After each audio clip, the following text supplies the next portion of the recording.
গরম ভাতে লাল শাক ভাজি, তারপরে ভাজিটা যদি এইরকম করে করা হয়। ছোটবেলায় লাল শাক খাতে চাতাম না বলে মা কইতো খা খা গায়ে রক্ত হবে, আমি ওটা ভাইবে পারি না কি করে লাল শাক খালি গার মধ্যে রক্ত ঢুকে যায়। হ্যালো এভরিওয়ান, আসসালামু আলাইকুম। সারা বাজারে কোনোখানে লাল শাক নেই, এক আটি লাল শাক পালাম এক দোকানে, তাই নিয়ে আসলাম। আর এইরকম করে মুরগির খানিক গোস্ত ছিল ফ্রিজের মধ্যে, সেই গোস্ত টুকরো এইভাবে কুচি কুচি করে কাটিয়ে নিলাম। আর লাল শাকটা তো কাটিয়েই নিলাম। এবার দিলাম একটু লবণ, একটু ধনিয়ার গুঁড়ো, একটু জিরের গুঁড়ো আর একটু লাল মরিচের গুঁড়ো, সব হাফ চামচ করে দিয়ে একটু হলুদের গুঁড়ো।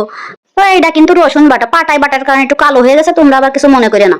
আর হাফ চামচের মতো গরম মশলার গুঁড়ো দিয়ে চামচটারে কাইকে কুইকে পুইসে পাইসে নিয়ে গোস্তটারে উল্টিয়ে পাল্টিয়ে মাখিয়ে নিয়ে 15 মিনিটের জন্য রেস্টে রেখে দিতে হবে না।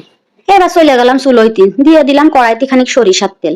এইবার সরিষার তেলটা একটু গরম হয়ে আসলি দুটো শুকনো জল দিয়ে দিলাম ফোড়নের জন্য। আর দিয়ে দিলাম খানিকটা রসুন কুচি।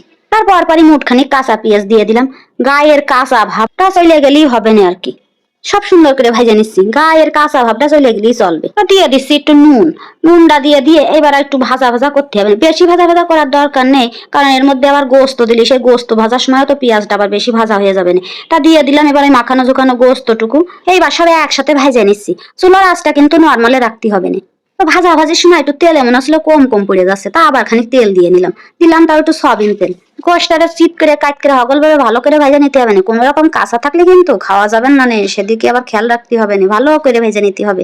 গোস্তটা ভালো করে ভাজিয়ে ভাজিয়ে যখন গোশের একটা লাল লাল কালার চলে আসবে না, তখন এবার গোস্তটারে তেলটারে রাখিয়ে গোস্তটা উঠে নিতে হবে না। তো গোস্তটারে আমি এরকম করে একটা কাঁচের বাটিতে উঠে রেখে দিলাম আলাদা করে। ওই তেলের ভিতরে এবার শাকটারে দিয়ে দিলাম কায়দা মতন করে। আমি আর কোনো বাড়তি তেল টেল দিলাম না, যেটুক তেল ছিল সেইটুক তেলের পরে শাকটারে দিয়ে দিলাম, সাইডে কাঁচা ঝাল দিয়ে দিলাম আর একটু নুন ছিটোয়ে আর একটুখানি হলুদ দিলাম কালারের জন্য, তা নাহলে এবার খেসটা মার্কা দেখা যাবে না। তা দিয়ে এবার নাইড়ে সাইডে পানি বেরোয় গেলে এবার ঢাকনা দিয়ে ভালো করে ঢেকে থুয়ে দিতে হবে না। খানিক পরে ফিরে এসে ঢাকনা উঁচু করে দেখি শাকটা আমার সিদ্ধ হয়নি, এখন সারে জিনিসটা সিদ্ধ হতে চাই না, তার একটু পানি দিয়ে আবার একটু ঢাকনা দিয়ে ঢেকে দিয়ে থুয়ে দিলাম।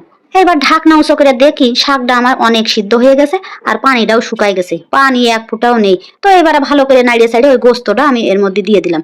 দিয়ে এবার ভালো করে নাড়িয়ে সাইডে সুন্দর করে গোস্তটা ওর সাথে মিশাই নাড়তে হবে না। তাই একটা কষ্টের কথা কি জানো, এই যে এত সুন্দর টাটকা টাটকা শাকটা বাজারের থেকে বাইসে বাইসে কিনে নিয়ে আসলাম, তাই এক ফোঁটা লালের কোনো বংশ বৃদ্ধি এর মধ্যে পালাম না।